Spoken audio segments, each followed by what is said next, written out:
Like the PowerPoint.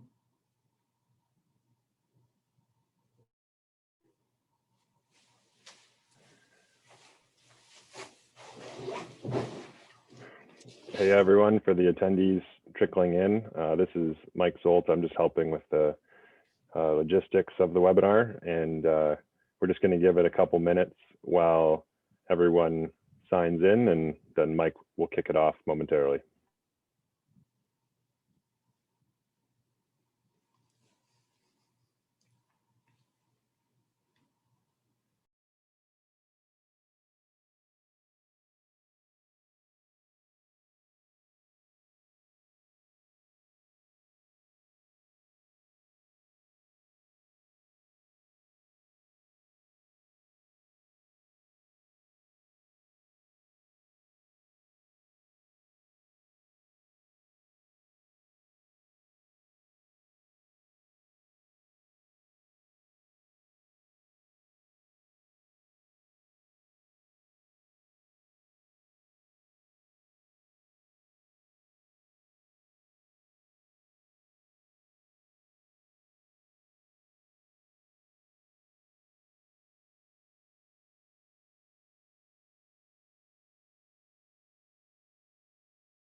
Good afternoon, everyone. I think we're going to get started here. It seems like our participation is starting to trail off, so it looks like everyone's got on. For everyone that doesn't know me, good afternoon. My name is Mike McKenzie. I'm the head coach and general manager of the Kitchener Rangers hockey team of the OHL. And thank you for taking part today in our first webinar session. It's an exciting venture for us. A couple of quick thank yous to start before we get going. You guys may have heard Mike Zolt introduce himself at the start, but thanks to Mike, he's kind of operating and helping out with the logistics behind this. Mike's our director of hockey operations, and also thanks to our guest speaker and panelist today, Ben Finelli, who's going to join us a little bit later once we get going here. So like I said, thanks again for joining us. This is a really exciting thing to do for myself and Ben and the other Mike as well. And looking at the registration list, we have a really wide range of people on the call today. And that was the whole point why we wanted to do this, and to get as many people as we could involved in minor hockey to come on the webinar. And we've got players from as young as 7, 8 years old, all the way up to players that are 15, 16, 17 years old. We've got minor hockey coaches, it looks like. We've got all different levels represented here, from house league to single A to triple A to double A. So we accomplished that goal of getting as many different types of people as we could. And with that happening, there's going to be times in this presentation and the coming presentations where there may be some things that are a little advanced for your age or level, or vice versa, where things are a little bit, not as advanced for your age or level. But we're hoping that everyone can take something out of this presentation, even if it's a couple little tidbits here and there, whether you're a player, a coach, young, old, whatever it may be. So just quickly before we go into the reason why I did this, to give a little bit of background, is like many of you, I was sitting around when the Ontario government let us know that the schools were not reopening after Christmas break. And having a young daughter in school, I was sitting at my kitchen table extremely frustrated, thinking, oh my gosh, what am I going to do? What's she going to do for the next few weeks? What am I going to do as a parent? So I allowed myself a little moment of frustration. And then after that, I started thinking of ideas that we could help other families, other parents, other young kids that are missing hockey, and not only missing hockey, but missing everything. COVID has given us has turned the world upside down, I guess you could say. And there's so much things that young people are missing out on. And it's truly heartbreaking. And right now in the middle of January, most of us, including myself, would probably be at a hockey rink right now, either playing a game, coaching a game, or doing something on this nice cold Canadian winter January day. And obviously we're not able to do that. So we know these webinars aren't going to replace hockey.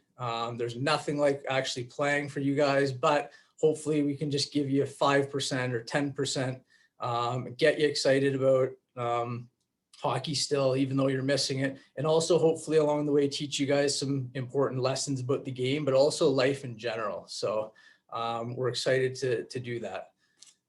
Starting off, like I mentioned, it's a really difficult time right now.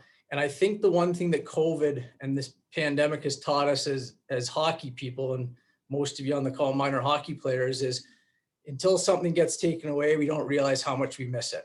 And I think that's true with hockey. You just always assume it's going to be there, and the winter's for hockey and we're going to play. And now that it's gone, you get that feeling of missing the game and really missing something you love. And it's one of those situations where you don't really think about it while you're playing. But I think when we all get back to playing hockey or coaching hockey, we're going to have a really, really good appreciation of how much we enjoy the sport, how much we love it, the passion for the game. And I think, including myself, I think we all won't take it for granted how important and fun it is for us. I think that's the one thing that kind of this current situation has taught us that we can keep in mind once we do get hockey going again. What do we miss about hockey? I know everyone's different. I think a couple of these bullet points. Number one, I think the social aspect. I think you guys join hockey, you make new friends, you play with different people, you get to meet new people at the rink. That's a really important part of the game. Staying healthy and active is obviously another one. Competing, it's a competitive sport. People like competing against each other, feeling that sense of competitiveness. But ultimately, I think the thing that we have to keep coming back to a little bit, whether you're a coach or a player, is that hockey's fun. And the reason we signed up for hockey to begin with, whether it was when we were 4 years old, 5 years old, 6 years old, whatever, 12 years old even, is that we wanted to have fun and we thought that hockey was fun. And that was an important part of why we signed up. So I'm just going to play a quick little video here. Hopefully it works for everyone. And I'm sure many of you have seen this video, but I found it really funny. It's obviously a funny video, but it really brings you back to the reason we all joined the game and got involved in the game, and gives us a little sense of reality about, we were all this age once and we all acted like this once. And I think sometimes as we get up going into the higher levels and we're trying out for AAA teams, or we're trying to make certain teams and it becomes more competitive, sometimes we lose sight a little bit of why we joined the game. And that reason was fun. So I'm just going to play this video quickly to give us a little sense of why we all started playing hockey. Should an app in my pocket? Why?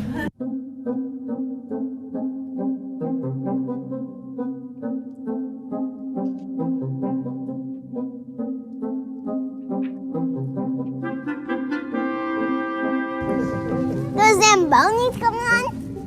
What was that, Mason? Is the Zamboni coming on? Yeah, is everyone gonna come on? Why? Wanna play a little practice? Yeah. I'll be goalie, okay? Okay.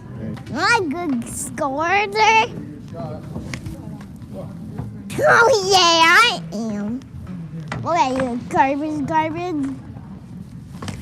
A flap short. Whoa. Happy Okay, buddy. Halloween. But I need some help. 1, 2, 3. So hopefully that gives you guys a little bit of a sense of, comedy. Number one, that's a video I've watched many times and never gets old, but that's why we all started playing the game. And at some point in our career, we were all in that position, rolling around on the ice and, telling people happy Halloween in February and doing things like that. So it's a good reminder of why we joined the game, guys. And the reason is to have fun and with our friends and we can't lose sight of that. With missing hockey, there's not organized hockey on right now. Everyone knows that it's in Ontario, and most of our participants are from the Ontario area. So there are still things that you guys can do as minor hockey players that fills that void. And like I said, there's never going to be that perfect solution for not playing hockey. But there are things you can do, and some of these things are hockey related and other things aren't hockey related. But we're going to talk a little bit about things that are hockey related that can help you guys fill that void if you're missing hockey right now. And one of those things is, if you're looking to get better at hockey and you're looking to improve yourself as a player, then this is a really, really good time to do some extra training and development on your own. Even though some of the rinks are closed and most of the rinks are closed and the gyms are closed, if you're someone that wants to improve and get better, no matter what level you're at, this is a unique time where, and we told our players with the Rangers this will never happen again, where we have a whole year of no games. There's no hockey games for a whole year, basically. And that's a really unique time. And it's not a fun time because everyone loves the games, but what it can do is it can help you guys, find new ways to train and find creative ways to train, since gyms aren't open and ice isn't open. And I have a picture of Ryan O'Reilly up there hoisting the Stanley Cup. And Ryan O'Reilly's a guy I really, really like as a player. And if you're a young hockey player, especially a forward or a center, I would really suggest watching his games and the way he plays and his two-way game and his attention to detail. But Ryan O'Reilly, one of the other reasons I like him is he is known in the NHL as one of the most creative people when it comes to training and development. And I'm going to play a quick video here to give you guys an idea of what I'm talking about. And hopefully it works here. Give me 1 second. Hopefully everyone can see that, but you can see what he's doing here. And it looks very weird at first, number one. But you can see he's obviously outside. He's not at a hockey rink. He's not at a training facility. It looks like he's at his own house. And all he has access to is his hockey gloves, his hockey stick, a bunch of pucks that are taped on the end, and basically a balance beam. But that could be absolutely anything. So the point I'm trying to make here for everyone is you don't need fancy equipment, guys, to train. And sometimes I think we feel like we always have to, get in a gym or get on the ice and do what everyone else is doing. And I don't think that's the case. There's so many different ways, and Ryan O'Reilly's a good example, and that video is a good example of different creative ways that can help you guys improve at hockey or improve athletically.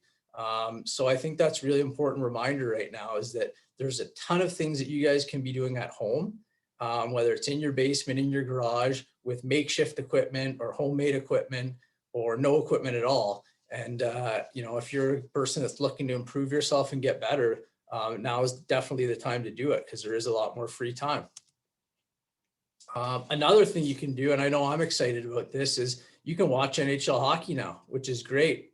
In the last week, the NHL started, and I think there's games on for like the next 150 days every single day.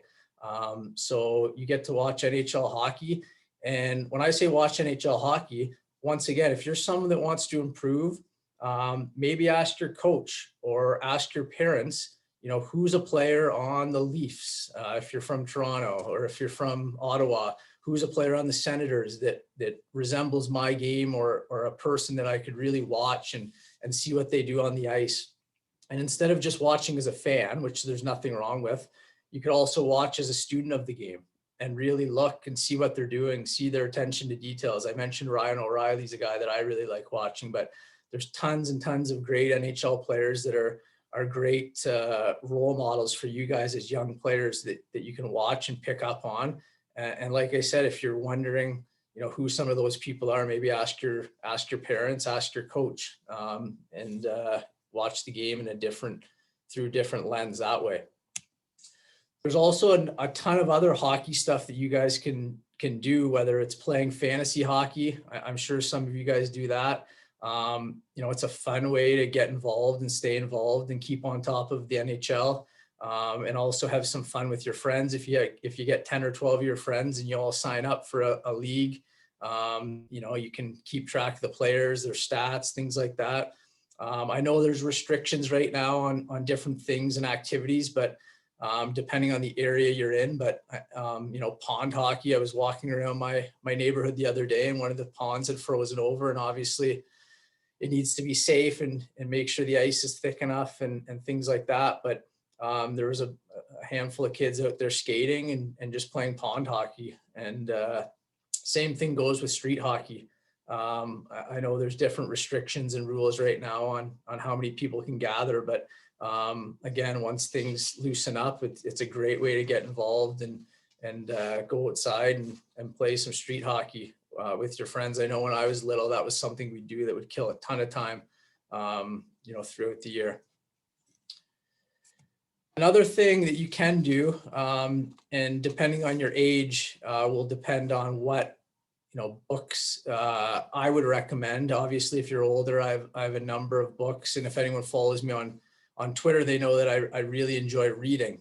And there's a ton of hockey books out there for all ages. Some of the ones I put up on the screen here are ones that I used to read way back in the day, so I'm gonna age myself a little bit, but there's so many really good resources out there for you guys as minor hockey players or minor hockey coaches, and stories to learn about different people that are involved in the game and different stories about the game.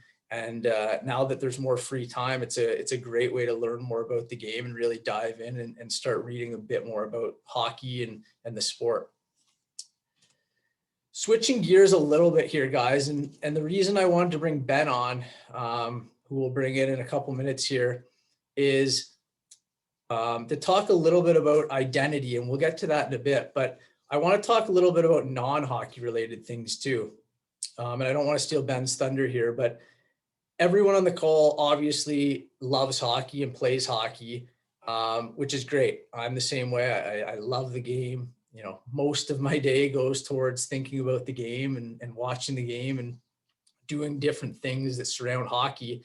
But every once in a while, guys, it's not such a bad idea to branch out and make yourself a little bit more, I guess you could call it having a little bit more range in terms of the things that you're interested in, your hobbies, the different things you're getting involved in, because a lot of this stuff will help with your hockey too. But it's also good to be well-rounded as a person and as a young person. The more things you guys can do and the more things you guys can get involved in and learn and enjoy, then the better off you're going to be in the long run. And one of those things that you can do right now is, without hockey and as much hockey, it's a great time to learn different sports. And I put the Raptors logo up there, We the North, because that's a big one right now is basketball with the surge of the Toronto Raptors. But there's so many other different sports, guys, that you guys can get involved in. Even right now with COVID, things like basketball, playing basketball outside. I know the weather isn't exactly pretty right now where I live, but in the summer, golf's a great one, tennis, even other things that, more on the athletic side, working out, lifting weights, running, all these different yoga even. There's a whole host of different things outside of hockey that are really fun to do, really enjoyable, will make you a more well-rounded person, but also actually might help you as a hockey player as well. Picking up new hobbies or passions, and that kind of goes off what I just said about playing new sports, but and Ben's going to talk a little bit more about this when he talks about identity as a person and hockey player. But picking up new hobbies and passions, I think this is important again, guys, to be a well-rounded person. And I love sports. I'm sure you guys all love sports and hockey, but there's so much other stuff out there, whether it's math, science, getting involved in music, learning an instrument. One of the things I've done since the pandemic started is I really enjoyed getting back into running as a hobby and a passion. And that's an athletic one, but there's so many other things out there, that you can get involved in and throw yourself into and pick up as a new hobby or passion to make yourself a more well-rounded person. I talked a little bit about reading hockey books, but it could be reading anything right now. And again, the more free time you have, the more time you have to read. I'm going to try to give everyone on here one book recommendation per session that we do. And my first book recommendation I'll give is a book called Legacy by James Kerr. And for the younger kids on here, it may be one you wait a couple years to read, but it's a really good book. It's about the New Zealand All Blacks rugby team. I'm sure many of you have heard of them and know what they're all about. Basically the best rugby team in the world for many years now, but it talks a lot about their culture, about leadership, and about how they built their culture and leadership. And I found it to be a really interesting read. And I think a lot of people, especially minor hockey coaches, if there's coaches on this call, could really benefit from reading it. And minor hockey players as well. So that's my one book recommendation for this session. But there's so many books out there, guys, great books that you can learn from. And as many of you know, I'm a big reader, and I really enjoy it. It's not for everyone, but with more free time, it's a great way to stay busy and learn more as well. And the other thing is to school. And for the young kids here, this is a really good time to dial in on your schoolwork. With less sports going on, with more time at home. I know a lot of it is online now, which is obviously different, but if you have plans to play a sport moving forward, and you want to give yourself the best opportunity, possibly to get a scholarship, whether it's for hockey or another sport, or sports aside, if you want to put yourself in a really good position as you get older, through grade school, elementary school, into high school, and getting into university level stuff, then really put yourself into school right now, and you'll see that benefit in the future. I can't stress that enough, especially for the really young kids on here. It's I know not everyone enjoys school, but it's a really important piece of the puzzle. And now is a great time to really focus in on that and dial in on it with more extra time on your hands. And last but not least, guys, I know we're all sitting at home, most of us right now, and it gets boring sometimes. And, it's not fun. We can't see our friends. You can't play hockey, but this is a really, really great time to spend time with your family. And for me, the pandemic, these are my two young kids, 3-year-old daughter and 1.5-year-old son. And for me right now, I would usually be for the last 5 months working. We'd be in the middle of a hockey season. And the same goes for you guys, whether you're coaches or parents or minor hockey players, but you'd be running rink to rink, you'd be going to school, you'd be doing this, you'd be doing that. And oftentimes we forget how important family is. And I think this is a really, really good time to take a step back and realize, especially for the young kids on here, how much your guys' parents do for you, throughout a year, whether it's taking you to hockey or activities or signing you up or spending their hard-earned money on you guys. And that was something that I didn't realize how hard being a parent was and how difficult the challenge it was until I had my own kids. So I think if there's definitely one silver lining to all this, whether you're a parent, you get to spend more time with your kids and really be around them a lot more. Or if you're a kid on the call, you get to spend a lot more time with your parents as well. And again, like I said earlier with the training, it's a really unique time. This will probably never happen again for the rest of our lives, having the full year, to spend with family and really enjoy it. So, take it in while you can, because at some point things are going to get back to normal and the hustle and bustle of daily life. And so it's important to take that time with family now while we can. Switching gears a little bit, guys, to talk a little bit about the lessons hockey can teach us. And I think it's really important to talk about this. There's so many great lessons that hockey can teach us, not just about hockey, but that are going to carry over to life. And when I talk with our players, that's something that I always keep in mind is how can we make them better hockey players, but how can we also teach them life skills where when they leave us, if it's 2 years down the road, 5 years down the road, 10 years down the road, whatever it may be, they can look back and say, you know what, wow, that was a really valuable lesson I learned when I was playing for the Kitchener Rangers. And I'm 30 years old now and I'm still using it, or I'm using it and it helped me. So I think that's really important to keep in mind, guys, is what hockey can teach us about hockey, but also what can hockey teach us about life? And a few of these things are teamwork. It can teach you about being a good teammate and being a part of a team and how you function as a part of a team. And like I said, this can carry on through to, hockey, other sports, but also when everyone gets older and they're working at a job, teamwork is an extremely important part of everything in society today. So another one is going through the ups and downs of a hockey season and having that mental toughness. And we're going to devote one whole session to mindset and mentality. So we'll talk a little bit more in depth about that one, but I think that's a really important one as well. Improving yourself as a person and a player. Work ethic is another one. And we're going to devote another whole session to work ethic and why that's so important and how you guys can, get an edge on other people, not just in hockey, but in how hard you work and what that means to work hard.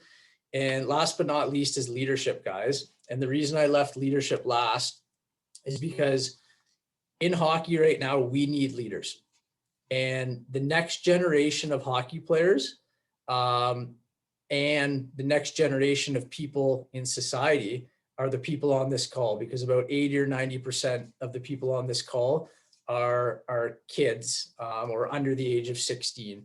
And we need you guys as young people to step up and be leaders for the next generation.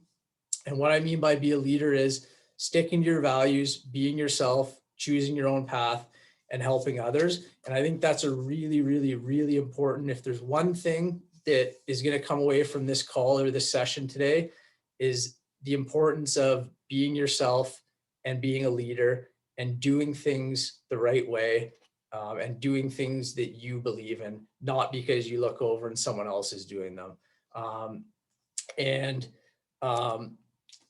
Getting into the next slide here, I'm sure many people on the call have heard the line "hockey is for everyone," but I can't stress enough, guys, how important this is as young people. And I think, to be honest, I think the young people are better at this than the older people.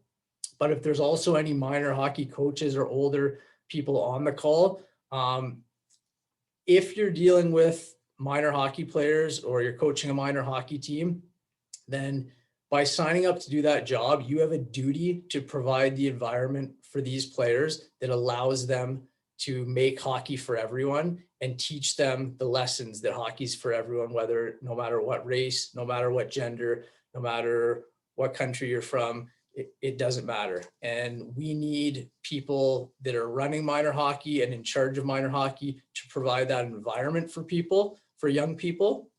And in turn, that way, we need young people, like most of the people on this call, to grow up and realize that that's the right thing to do. and I'm sure all of you on this call will.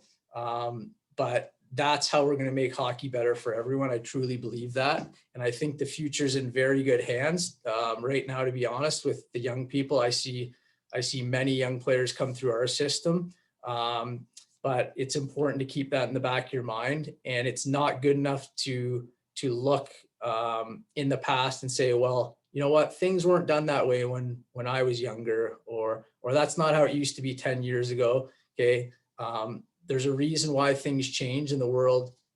You know, the evolution of the world moves forward, I guess is what I'm trying to say. So we've got to, and I think that's a really important reminder for everyone, is that hockey's for everyone. And we need to do a better job at making sure that that message is out there, whether it's in junior hockey, minor hockey, at all ages, all levels. And I think that's super important. Moving on now, guys, we're going to bring Ben in real quickly here.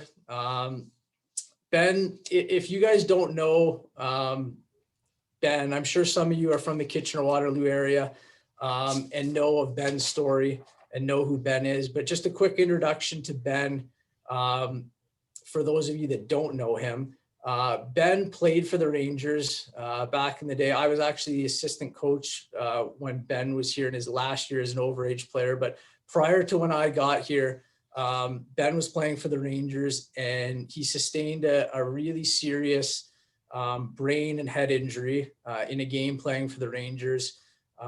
Without getting into too much detail, it was very serious in the sense of bordering on a life-death situation. And at that point, hockey wasn't even, I don't think, Ben's worry.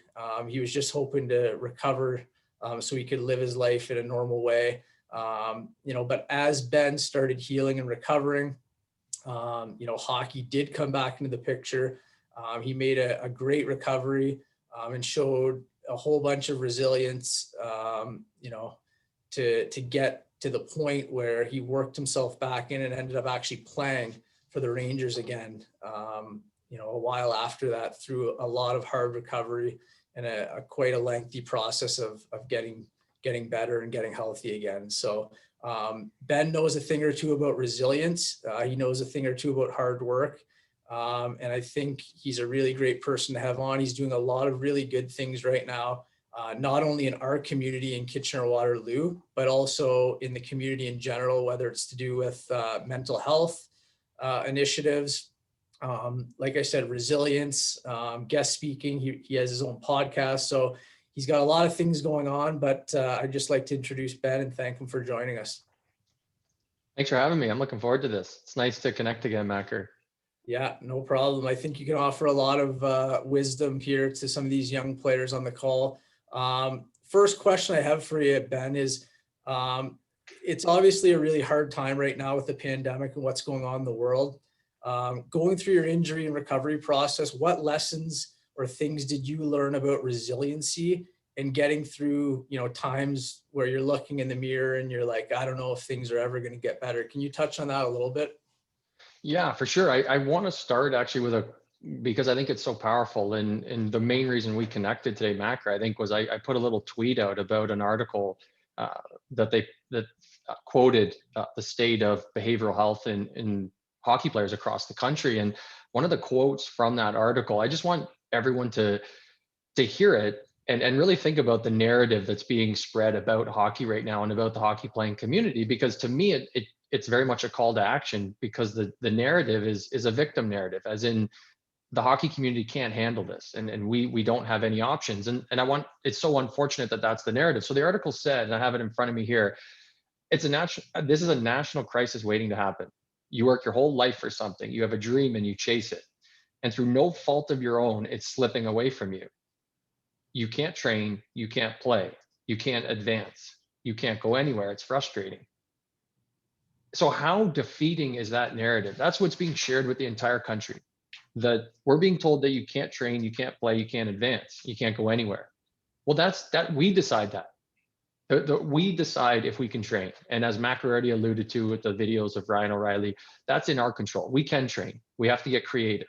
And one of the biggest strength coaches in in sport, and I would say in hockey for sure, Matt Nichols says the only limitation right now is our creativity and your effort and enthusiasm. And so I really was uncomfortable with that quote because it's victim. It's, oh, we can't handle this. And that's what's being spread around right now. And we need to change that because we can train, we can play. We have to get creative, but it's possible. And so, Macro, to go back to your question and talk about my journey, 2 years away from the game and not knowing if I'd ever get back to playing, while doctors and, I mean, geez, I think most people in the hockey world never thought I would ever play again. There was a night, I'm going to tell a story. There was a night where I was up top in the press box at the Kitchener Auditorium. I was back with the team. I would think was the only one that believed I could ever play again. And I'm sitting up top. We're playing the Saginaw Spirit. I'm in the press box all by myself. And I'm looking down, 6,500 people watching my 23 best friends play. And I'm sitting there thinking to myself, what am I doing? I'm not allowed to step on the ice. People are telling me I'll never play sports again. Is it time to give up? Because what else am I supposed to do? And I started to go to quite a dark place thinking there's nothing I can do here. And I think it's time to move on. And I was getting into this really unfortunate headspace, similar to that narrative that I just told you. And so, not a word of a lie, and Macro was a part of my life at this point. I walked down to the coach's office at the end of the game. I think we'd beaten Saginaw that night. And I walked down to my coach's office and I said, Spotter, who's now the assistant in Vegas, I said, Spotter, it's becoming really difficult for me to watch the games because people are telling me I'm never going to play again. It's basically shaking the cheese in front of me. And I'm knowing, hey, this may never happen. I may never get back to playing. It's difficult. Is it okay if I don't come to the games on Friday nights? Which sounds paradoxical, right? I want to get out of the hockey space and that might help me. So I that's what I told Spotter. And he said, which was the most powerful thing, he said, okay, what are you going to do instead? And that may seem simple to you, but what he said is, okay, what are you going to do?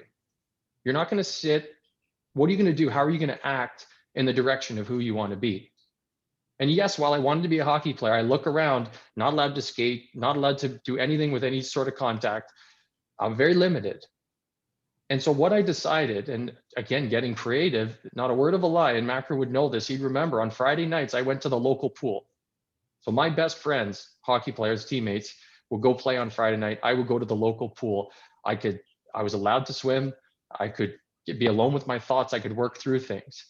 That decision ended up leading me to actually getting into triathlons. That triathlon training allowed me to improve my health and well-being. That triathlon training actually led me, ironically, to meet Lance Armstrong, which led me to learn about charity, which led me to learn about business and nonprofit work. And then I started to get into neuroscience and concussion and mental health, which has led me to where I am today. And it all started from deciding to get my head out of that fishbowl and look around for opportunities. Because we're limiting ourselves when we stay in this bubble that is the hockey world. We're only looking for things we're familiar with because it's nice and safe. Well, now is an incredible opportunity to start looking around, because we're the only ones telling ourselves if we can train or not. We're the only ones telling ourselves if we can play or if we can advance. So I think that narrative really needs to change. And that's why I wanted to make that clear when I began my answer, Macker. So I think it's a powerful time, as you've alluded to many times, Macker. This is an opportunity, an incredible opportunity to work on that resolve, to work on that resilience that's inherent in all of us. We, as a human species, wouldn't be here today if we weren't built on resolve. I'll conclude with one more idea for you to take away on this idea of what I learned in my journey back to hockey when it comes to resilience. And that's looking for a sense of control. So right now we very much have not much control. We see that everyone on Twitter is complaining about it. Why us? This isn't fair, right? So we know that we're looking for a sense of control because we don't feel that right now. And I won't tell the story on the scientific side, although for those that are interested, it's called achievement motivation theory. And quite simply, all that states is that the closer we feel we are to accomplishing something, the more motivated we're going to be, which again, coming back to the creativity piece, is where can I win? I want to play on offense. I don't want to play on defense and say, why me, and try not to lose. I want to try to win. And so this idea of where can I win and get a hit of dopamine? And again, these are for the people that may be interested in the science. When we get that hit of dopamine, it feels good. We feel like we're on the journey to something, we're progressing. And so I'll ask you a question, everyone listening, is when are you more motivated? During the first 5 steps of your race or the last 5 steps? When are you more motivated, during the first 2 minutes of the test or when the teacher says, hey, you have 2 minutes left to finish this test? Right? So that's a little reflection on, okay, how can I embody that at all times? How can I take this long-term goal of get, who knows, like Macro said, a scholarship, friends, whatever your goal is with hockey, that long-term goal, how can I embody that in what I'm doing right now and something around me that I can win at right now? That's the most sustainable way to be resilient, because often you look around and if you're not creative, you're not going to see much. You're not going to see much opportunity. But we see this consistently. And the people that I study today, I've had 100 different people on the podcast talking about these stories of trial and tribulation. And it's those that look around, get creative, and find opportunity. Sorry for the long-winded answer, Macker, but yeah, that's what I have for you. No, that's great. I think there's a lot of good points to digest there for everyone, no matter what age they are. So everyone on the call is obviously a hockey player. It's a minor hockey webinar. You know, I work in hockey. I love hockey. So I think it's safe to say everyone on the call loves hockey. Their passion is hockey. But just to go back and touch on the article that you mentioned, and when I read your tweets about it and listened to your interview about this topic, you talked a lot about the word identity and people only identifying as a hockey player and how that can be somewhat dangerous. And like I said, everyone on the call loves hockey. I identified as a hockey player, right from when I was 5 years old all the way to when I retired when I was 25. And now I still identify as a hockey coach and general manager. And I'm sure everyone on the call identifies as a hockey player. And I think, you know, we're not telling you, or Ben's not telling you to not identify as a hockey player, but you know, can you talk a little bit more about what your point was, you know, on having other identities and adding onto layers of your identity with things outside of hockey and how that can make you a stronger person and athlete? 100%. I appreciate you asking this question, because I really feel, and I won't get too far into it today, but I really feel this is one of the deep rooted factors in whether someone becomes the best player they can be, or if they fall short of that. I really think it comes down to this identity piece. And what I'll start off with is that identity is way deeper than hockey or a doctor or a teacher, whatever it is. Those are the mediums in which we choose to interact with the world. So being a hockey player is something we do, and I'm sure people have heard this before, but where this becomes an issue is if we identify as just the hockey player.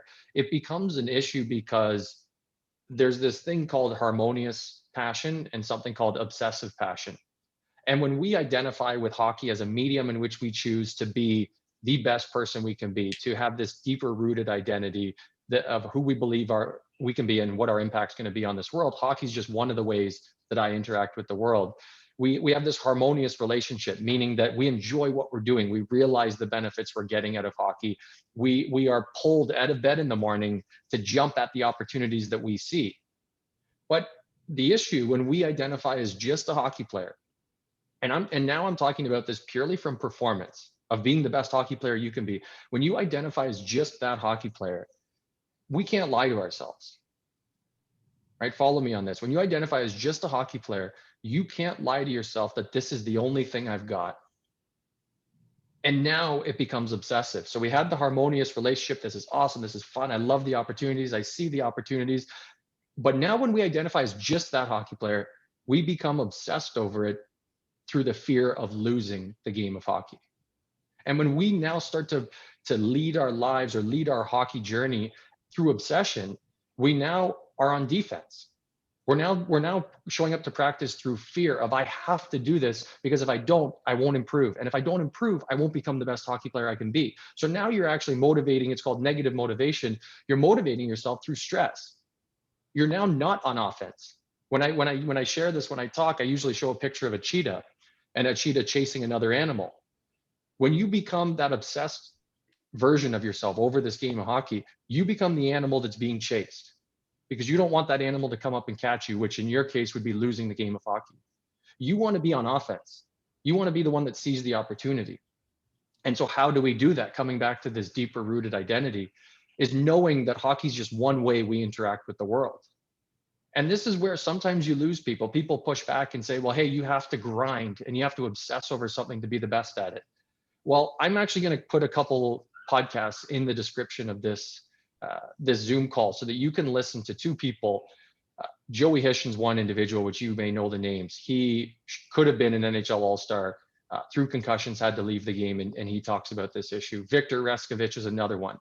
Victor left the game of hockey for 2 years, stepped away, went and surfed out in Florida, I believe. Just washed his hands of it, left the game of hockey, was surfing in Florida. 2 years later, he decides, I want to try and get back into the game. And the reason he left in the first place was what we're talking about, the identity issue and the stress. He returned, got a tryout, trained on his own, found local ice, got a tryout with, who was it at the time now? Mac, you may know, it might have been Vancouver.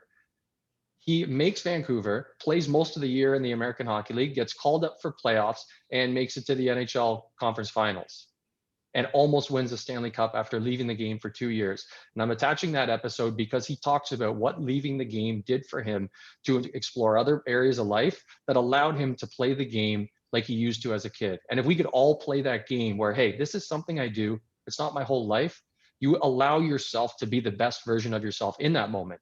You're now not playing hockey and worried about not being a hockey player. You're playing because of the true enjoyment and what you get out of that game. And Vic and Joey are just two examples of individuals that realize this. And I was joking with Macker at the start of this call. It's fascinating that everyone in the hockey world, I would say at the professional level that I've had this conversation with, we all understand this. But there's a disconnect where outside of that world, everyone looking in thinks they have to grind and obsess. And I think that's part of the reason that we see a lack of hockey now causing so many issues. So it's a big opportunity right now, as Macker alluded to develop those other parts of your identity paradoxically so that you can become a better hockey player. And we've seen it happen. There's too many stories and consistencies to see people that leave the game and come back even better with a breath of fresh air, their shoulders down, and just ready to perform. So I think often this conversation becomes misleading. People think that, oh, then you just don't want to become a hockey player. No, this is about becoming the best hockey player you can be. And you can do it by having a deeper rooted identity and a healthier identity. Yeah, and I think this is going to sound very cliche, but it all comes back to the word fun for me. And Ben's talking about grinding and working hard, and that stuff is all positive when you're having fun doing it still. And I think that's the important message that Ben's trying to convey here for players. If it's not fun anymore, take a step back and figure out why. And for any coaches on the call, if your players aren't having fun, then you need to look in the mirror and think, how can I create an environment where our players are having fun coming to the rink? Because if it's not fun anymore, and like I said, that's a very cliche thing to say, but if it's not fun anymore, no one wants to do it if it's not fun. And that's the reason I showed that video earlier on, to give us a reminder of how we all started playing hockey. And the reason, I believe, is for the fun and social aspect of it. So just before, I got one more question for Ben. I just wanted to add something quick too, if that's okay. Just another way to look at it that I usually share is if there's for some reason you're not having that fun, I always use the analogy of getting up at 6 a.m.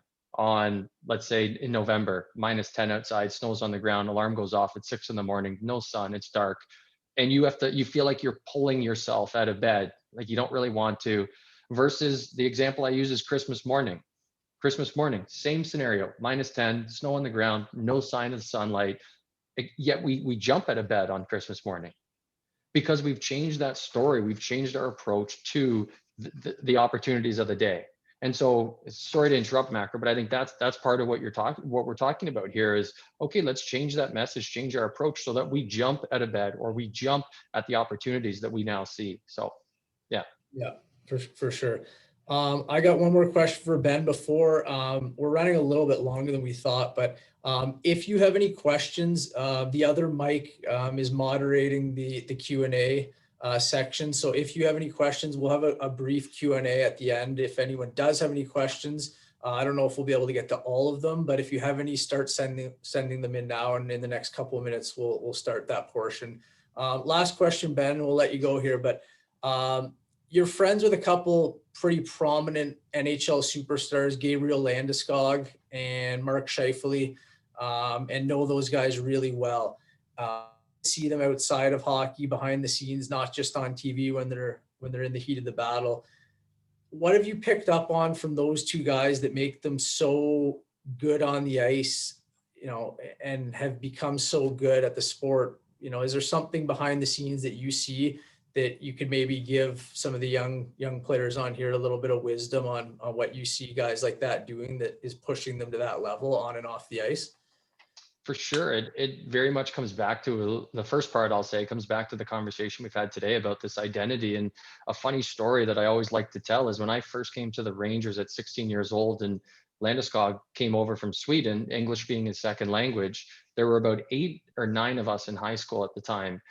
And of all 8 or 9, I'll do a cop out that I took English in the summer before, but Landeskog had the highest English mark of all the high school students. English was his second language. Everyone else was from Ontario. So it just goes to show that he and Mark bring this identity approach to life around with them, where they welcome challenge. They're always looking for challenge and looking for ways to improve, and that even especially through this pandemic have done so. Another story about them, and I know again this is not really specific to hockey, which I'll get to at the end, is they enjoy doing things on their own. They enjoy the challenge. So there's some individuals that we see that will get to a certain point and taper off and say, okay, I'm good enough. I'm here. This is enough for me. But Gabe and Mark both never get to that point. I've never seen it, at least. There's always, okay, how can we get better? How can I improve? It's my nutrition, it's my mobility, it's my vision, whatever it is that they can improve at. They look for those little nuances that they can improve. And that's both in hockey and also in life. I mean, Gabe, we could all say that Gabe has more than enough money to hire someone to do the renovations on his house. Before this lockdown and social distance, I went out to meet him, to see him and his newborn daughter that he just had. She's beautiful. And so I went out to see him, and he's doing the renovations on his house. And I kind of made a joke like, oh, you didn't want to hire someone to come do it professionally? He said, no, I wanted to learn how to do this. And so he's just continuing to expand who he is as a person, not always just hockey. Ultimately, I think that's why he's one of the youngest captains in NHL history. I think he's respected in every room that he enters, because he's so much more than just a hockey player, and always open to that.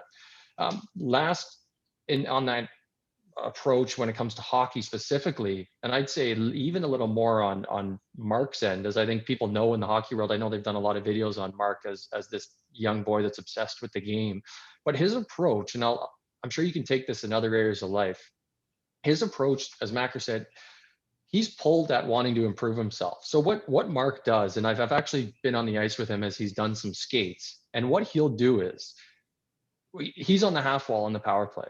So what he'll do is he'll have 3 pucks on the ice, whole ice to himself. He'll have 3 pucks on the ice, and he'll do at about 50%, 60% maybe speed. He'll run his route on the half wall, maybe 40 times in a row at 50%. He'll have an odd break in there, do 5 reps, quick breather, do 5 more reps, up to about 40, 50 times. And he'll just practice that exact same movement. He's not grinding or doing any of those cliches we hear today. What I know Mark does, and I'll leave you with these 3 words, is consistent, purposeful action. So what do I need to be the best at to continue to stay as one of the top players in the NHL? What are the 3 things I can do and become the absolute best at that? Not I have to do 100 different things. I have to push myself to the brink every single day. It's consistent, purposeful action. And he does such an incredible job of showing that. I think that's why he's where he is today. And I think that's why if you watch the Jets power play, he's a threat at every moment, because he obsesses over those. That's one of the things he has to be good at. And then the 2 others, again, we can go into that at a later time, but consistent, purposeful action is what Mark really excels at. And that's why he's so good. Yeah, great stuff. Thanks again, Ben, for joining us. If you want to stick around for the Q&A, if there is any, I'm not sure. But thanks again for joining us and sharing your story and some of your wisdom with everyone on the call. Mike, is there any questions in the Q&A that can answer or look at answering? Yeah, absolutely.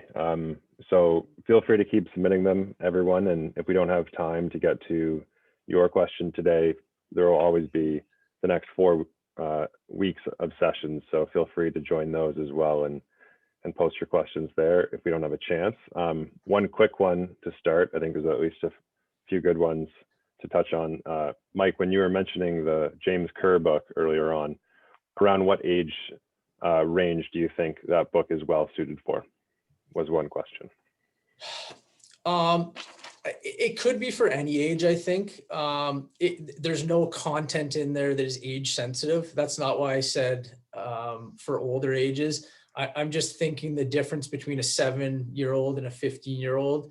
I know the books they read wouldn't be the same probably, but there's no language or content that would hinder a younger person from reading it. So I would say anyone could read it.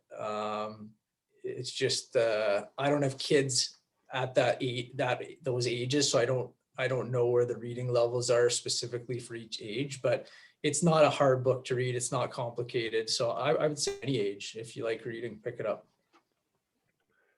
Great. The next one comes from Michael Silvestri, and this goes back to the idea of not having a player not having fun with the game and trying to decide how to approach it. So what would your advice be to a player in that situation who wants to approach their coach about not necessarily having as much fun as they used to, but they don't want to make it sound like they're, being rude or blaming the coach? That's a good question, and that's not an easy one. I think it depends on the age of the player.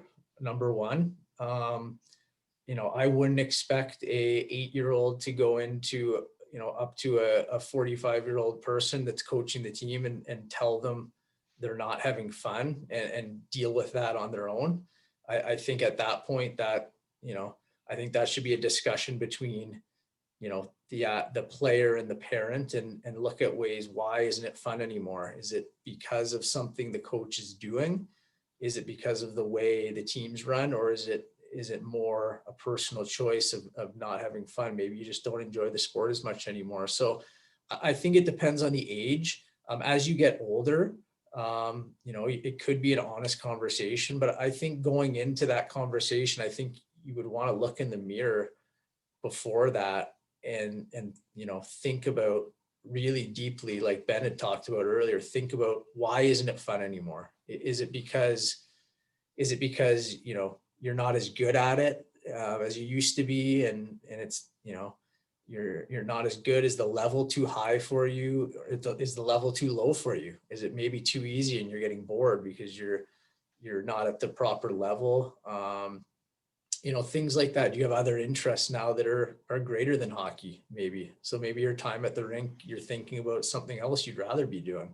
So I think before that conversation with the coach happens, I think you really need to have your ducks in a row to figure out, why is this happening? And if it does come back to something the coach is doing, then maybe that is a conversation that you and your parent can have with them. Obviously in a respectful manner. Because I think what sometimes people forget is that minor hockey coaches are volunteering their time usually out of the goodwill of their own heart. And, that's obviously not an easy thing to do. So I just be careful, but be open and honest about it and be respectful. But I think it depends on the age a little bit.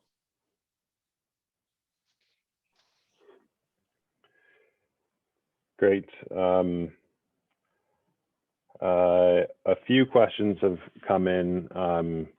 Sounds like they're from, players on the high performance end of the spectrum and potentially some 2005 born players. But a couple questions are anything, it might not be possible to touch on it, but any information about the OHL draft this year and what might happen there? This might not be the best forum, or alternatively, a lot of people are asking about, their development. What do scouts look for in players?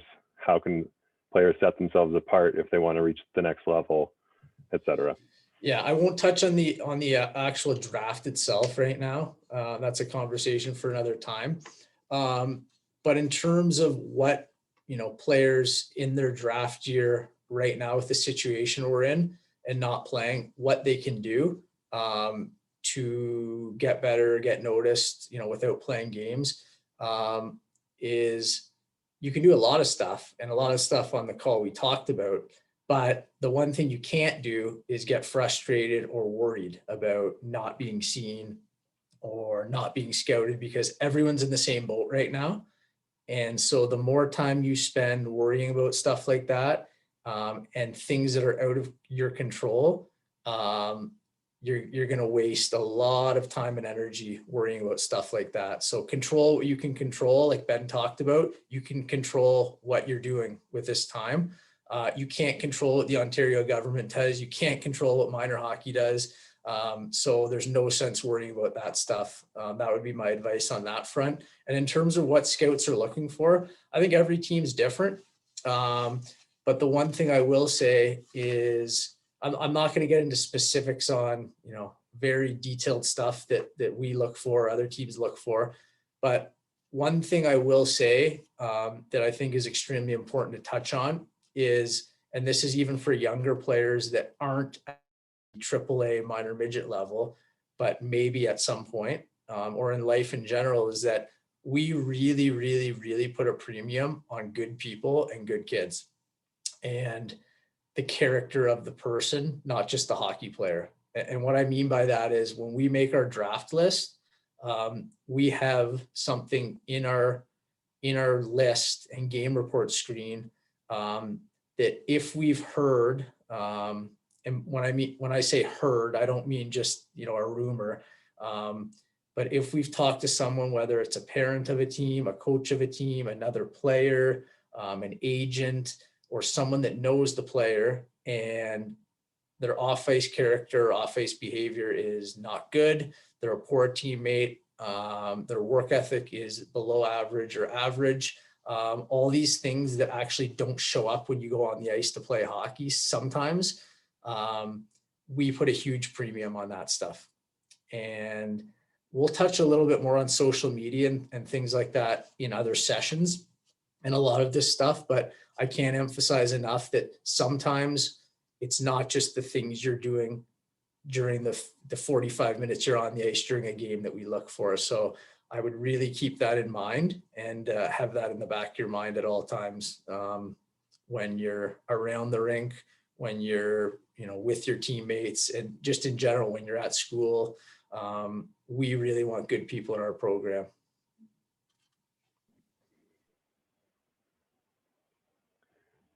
Great. Well, depending on time, probably have a chance for one more question here. What's the best way to make off-ice training fun for younger players? And this is focused on Adam or Pee Wee H. Well, I think that's a good question. I think every player is different. So I think fun is going to be a little bit relative in that sense. Some kids may enjoy, drills that involve more shooting, than other kids. But I think at the end of the day, you can do a lot of different things and still accomplish what you're looking to accomplish as a coach, or a coach or a parent, in developing your kid or the kids you're coaching, and making them better hockey players, but also, I don't want to say tricking them, but, making it fun. So sometimes they don't even realize that they're getting better. Things like small area games, I think, are extremely valuable and important. We still use a lot of them. They really help the player's development in a number of different ways that I won't get into details on right now, but they're fun. It's like playing a game. Like it's like going out for recess after you're finished a class at school. Like it's just that extra little element of fun, competitiveness, things like that. So I think you can structure your practices, around things like that. And I talked a little bit about creative training and creative ways. I think I can't stress that enough, especially for the coaches, is that just because you see something on, Twitter, or you're subscribed to some hockey drill book or whatever, like think outside the box and try to create different things. Like just because no one's done something before doesn't mean it won't be a great drill, or it won't, work, or it won't help the kids. And I think sometimes in hockey, we're very by the book, and we just kind of go with the flow. Like branch out there, try different things, try different drills, try different skill drills, try different off-ice training tactics. You guys saw what O'Reilly was doing in the video. Like it looks silly and stuff, but hockey's such a fast game. You're always on one foot most of the time, off balance. There's so much hand-eye coordination involved. It's such a game of perception and using your eyes and quickness of your brain. And I think sometimes we worry about training too much about like very set and concrete skills or systems. And we don't really train as much of the variance in the game of hockey, where we allow players to be free. We allow players to make their own decisions. And it's not something that we can always teach as coaches, but we have to put the players in a situation, whether it's in practice or training, where they're allowed to be creative and they're allowed to kind of explore on their own how to make decisions, how to move the puck, how to feed off each other, and using that creative side of your brain to really change the way you play and kind of teach yourself what you're capable of. So I think those would be some of the main points that I have.